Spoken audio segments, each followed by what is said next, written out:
tetugenda kusooka kukola mikolo kubanga emikolo si kyekikulu. Twagala okulaba can musicians wake up in the morning competing bakole ebintu ebi positive or eneisa enyambala tulwanyise endwadde tulwanyise ebiragalalagala kubanga bw'oba oli mulagalalagala tosobola kuyisinga nnyumba. Iyo example ebeera nkyamu. Tulabe wano abayimbi nabagamba dde emyaka gyenzize mbagamba ku nsonga z'ebiragalalagala mwalowoozanga nti nsaaga naye tudde olabira ddala omuntu eyali badde successful nga obulamu bwakola ki bwagaana. Ate tebiri mu bayimbi mwokka, mugende mu masomero gaffe mutunulire ebintu ebikyamu ebikolebwa. So award eno omuntu abanga amanyi nti nno avaluinga eggwanga lyaffe, avaluinga entertainment industry kubanga entertainment industry esobola okuemployinga abaana abato bangi. So we have to live by example. We have to show them the right direction. Tulina obbalaga directions ki entuufu. Ffe bazadde tulina okubaakubamuko ku kiboobo. Sinolwekyo award tugenda guno gwe mwaka ogusembayo ng'omuntu tafunye enju mu January ono, but mugirinde list egenda kujja nga bwebadde ng'ejja mwalaali.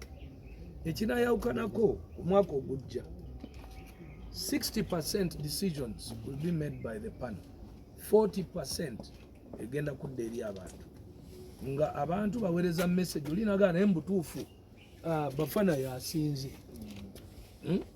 noweereza message yo eyinza okukyajingako nusu 10 ki lumu naye nga mu kuweereza bafanawo indirectly nawe oyagala bafana yabafuna ki enju.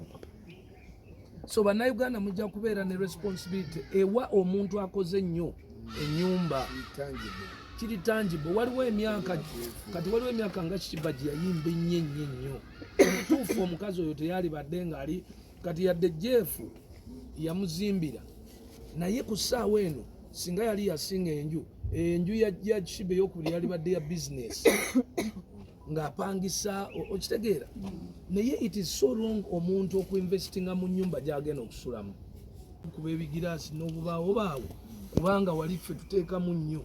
Manyi Abamerika tebakikolanga, aba South Africa tebakikolanga, aba Nigeria tebannaba, but how about Uganda doing one of the most important things first in the world?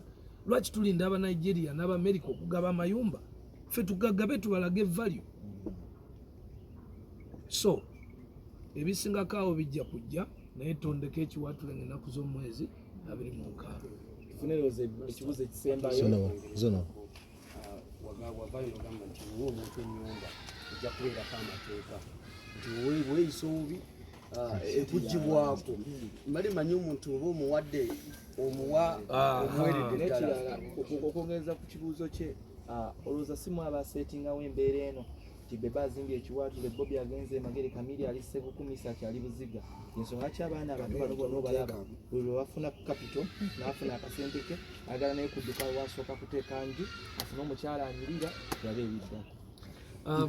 Kangate ebibuuzo ebyo omukulu ensonga lwaki amayumba ago galibeerako obukwakulizo obutono bannange baganda bangenda kiddamu bagambe nti awards zino ziriwo ku building a music industry ya Uganda positively not negatively. Omuntu wobeera mu award eyo n'ogenda odda ku Ssaabasajja Kabaka n'omuweebuula n'ogenda odda ku mukulembeze w'eggwanga n'ovuma n'owekola n'ogenda ku TikTok ne weeyambula ebipaati by'ekyama. Those are not codes for building this music industry. Ffe tetugenda kulimba, tugenda kusaba obuntu butono obukwakuliza obutono ate nga omuntu yenna asobola okubwebeera kuba bwe tukwatira ekintu ng'ekyo netukwasiza property ya billion probably, okay? Tuba tukwasiza obwesige. Uganda abantu bakuwadde bwesige bazaala abaana bakugamba tubeerere role model waki w'abaana baffe naye enkya osaleko akadinisa otekewo enjaga otunde mu nnyumba Abannayuganda gye bakola ki gye bakuwa. Ekyo tetugenda kikkiriza. Bw'osobola okunywa akantuko naye omanyi problemu yaako nti bw'okanywa n'ogenda ate neyibawo omuyimbi eyasinze omupya n'olyoka omuvuma olw'okuba gwe tokyalina nnyimba olw'okuba otaddemu kiringa kugamba nti no buli lunaku okolawo pate. No, oba osobola okukolawo pate osooka n'owandiikira munno n'omugamba ku lunaku luno owange ninawo akaduduma okay naye nakuddamu n'agamba ye nange ninawo kakati tugabane parking so sigwe kola pate buli lunaku nga baganda abantu bo be bajjuza estate yonna so agamateekateeka ago galiwo kuyamba kugaidinga how you can live in a community so sichi naawe okutalizaako obutatuyita kutwala mu ddwaliro nti ate uli mwamu w'ennyumba kati engeri gye mwamu w'ennyumba kakati mumujjanjabe n'omujjanjaba obanga yanywedde amafuta ate yeekubye kino no so tuba tujja kuwaayo emyaka gyaffe 2 nga tukugamba kyusaamu emyaka egyo bwe gigwako ng'ogaanye okukyusa nga weekola ebintu nga public ebiraba bituswaza kuba jjukira ffe bwe tusigala tukuwadde nga tukyalimu omwo tukyazimbamu kakati ffe bwe tuba tukyali mu kampuni oba otukubisa so oba olaga nti tuli bayaaye ffe bino ebintu tetukola bya kiyaaye twagala okukola ebintu ebiri genuine nawe weyagala ogaye nti waayi kiri kinnuma ki bwe naba njala okukola ebyange byekisiruka ngendeeyo then ekirala ku nju eyo olina okuba nga obeeramu ekitone nnyo ennaku 3 mu wiiki okujyawo ng'oli bweru oba ng'oli ku ttuwa so si ffe kuwa nnyumba n'oleeta abakadde bo n'oteekamu oba n'oleeta emikwano n'oteekamu gwe n'ogenda anti eba yampeebwa lwansonga emu papa si yaffe eba efa ffe tuteesezza n'ekyalo oba district number twagala district eprotectinge celebrity status eriwa mu compound eyo kati celebrity status bakwano bo ne family tebabitegeera bajja genda baleeta obwana nga 30 bubeeraawo kyokka kibajje ng'avuga emmotoka ye ayagala agireke nga yonna eri open roof ebifaananyi yeekubi yagala ekapulu wali wabbali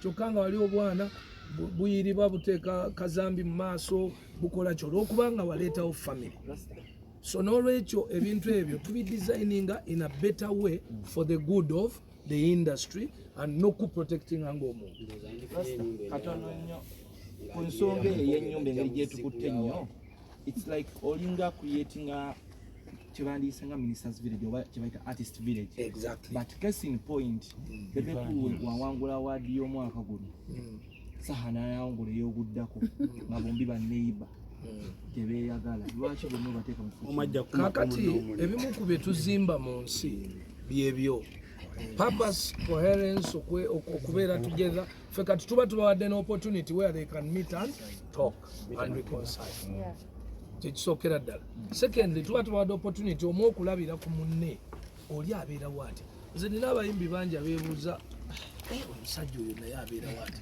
naye buli ajja mu maka gange akyusa endowooza kubanga alaba nti Bebe kuli yakomye ku geeti bayingira munda nanyini makayani yezuwena mwenanga badamawuli mukirano so waliwo bye bayiga byoyiga ng'olabye muno bwabeera nomanya nti gundi yekusa mukaaga baba beebase ffe lwaki tukubendere paka ku makya owange gundi nga takyambala mpale za bituli so ekyo kijja tuyamba coherence then also waliwo ebintu bingi nnyo ebisobola okugiramu kampuni nyingi nnyo instead of ogenda okunoonya kinoomu bajja mu kifo kimu yaga nti anze njagala bali abayimbi ba rasta bali organized mulimu abakadde 4 years ago n'abapya then maximumly obuntu obwo tujjanga kukola nga bwa 4 houses so meaning every after 4 years tukyusa ekifo gye tunaasooka baguddako nga tugenda wa kololo batugenda naggulu batugenda wa so that buli area tugisuulamu ku big status nenga status ezo ziri protected 100% by caring for events. I think for now for Chiwatule has had a record that we have not missed any artist that we have advertised for all those years. We have maybe missed one who came late and could not perform, but still they came. But that one depends on one, the commitment you have between the promoter and the artist. If a promoter has paid, the artist will always come. Or 2, your relationship with the artist. If an artist knows your relationship is important, they will come. But of course, there are promoters who advertise artists without full consent. So those are the ones that definitely I agree with police that such promoters should be taken to jail. Otherwise, for Tondeke Chiwatule, I am very sure, as it has been always, all the artists are going to come, even those that you have not seen on the adverts, only that we could not include them on the advert because the advert is a short second advert, but they are more than just kintu ky'abayimbi obutajja ku bivulu ffe kiwatule mukyangebeerawo abayimbi babadde nga bajja nga bwe tubalanga. Usually ensonga eyo ebeerawo ngo promoter teyawadde muyimbi ssente oba ng'omuyimbi talina relationship nungi ne promoter. Oluusi ye promoter n'agenda mu maaso n'akola ki n'alanga. Naye ffe ekiwatule tulina relationship nungi nnyo n'abayimbi batuwo bange bonna bampa respect bawa respect twogera ekigambo kimu then bwe tusasudde tubasasudde so tuli very sure nti no buli muntu yenna gwe twalanze ajja kujja ate n'okusingawo ko tulina ne be tutasobodde kulanga nga te nabo bagenda kujja.